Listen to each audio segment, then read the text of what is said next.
Back in 1798, 1799, there were epidemics. Yellow fever, it just had a devastating toll on the population of New Bern, and the primary burial ground in town was Christ Episcopal Churchyard. Well, it got filled up, and consequently the wardens of Christ Church were looking for another burial ground, and they acquired several acres, and in 1799 they established Cedar Grove Cemetery.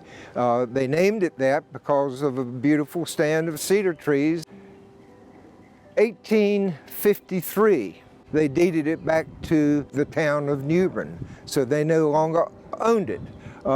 A year later, in 1854, that's when this beautiful marl or coquina wall was constructed with the impressive arch off of Queen Street here.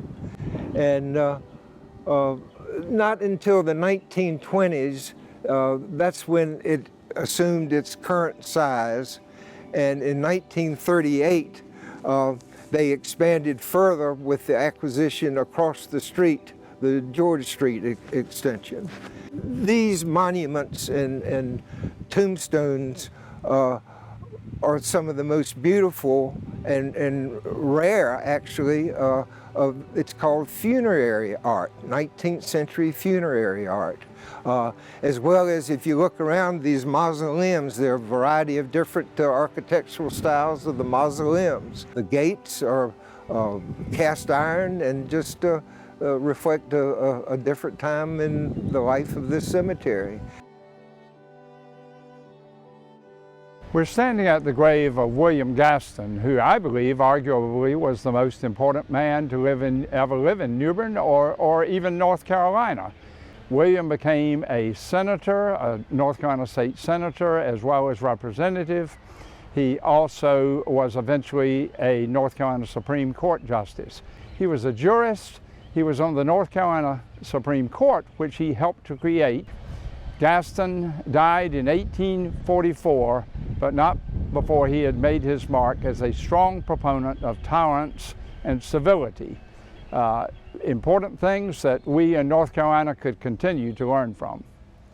This is the Benjamin Ellis plot. You might remember the Harmony House on the 200 block of Pollock Street, B&B, where they changed the name to the Benjamin Ellis House. That was his home. This gate has his name, B. Ellis, on it, and it's a beautiful gate. There's just a lot of wonderful symbolism. The weeping willow tree here, and of course a couple of doves, and then you got little lambs down at the bottom. But it's just, you don't see workmanship like this, and I hope this stays here for many, many, many years.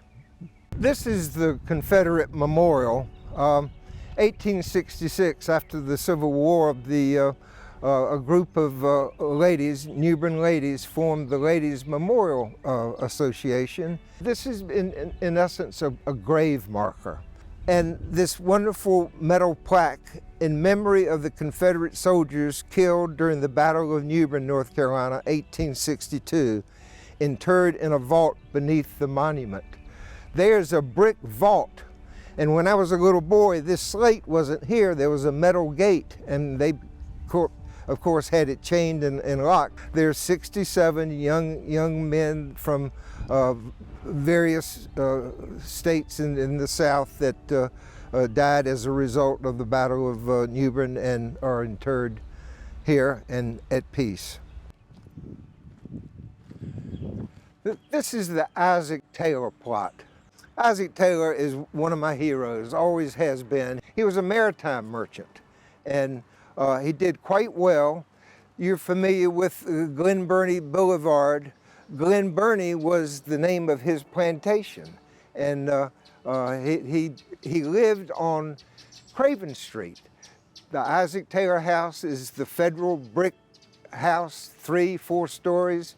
Isaac Taylor had, he married a local gal. Her name was Hannah Justice, and she's interred here. This table monument is called. There's another grave that I wanted to share with you, and it's on the northern end of the cemetery. It's Caleb Bradham, and we're all familiar with Caleb Bradham and his Brad's drink that became Pepsi Cola. But people from time to time, they know the name and they'll leave an empty Pepsi Cola can. You never see any Coca-Colas over there, you always see Pepsi cans. I think the important thing is to stress what the Earl of Craven Questers does to enhance the Cedar Grove Cemetery. That's a national group who has a chapter here in New Bern, and it's comprised of 20 ladies that live downtown, and they get out there and roll up the sleeves and weed and get work done, but they also solicit donations that go to hiring conservationists that are able to restore those monuments the way they should be. So they've done a tremendous job over the last 20, 25 years, and I'm certainly appreciative of their efforts. You know, thousands of people are interred here, and they were from all walks of life. Just different folks. I mean, this is their final resting place. It's important that when people come in here, this is a sacred place. It's a special place. This is not a place to practice hitting golf balls, or it's not a dog park. And if your dog comes in here and makes a deposit, you need to clean it up. They have little bags for you at the entrances, but it's just a sacred spot for the town and the history of the town of New Bern.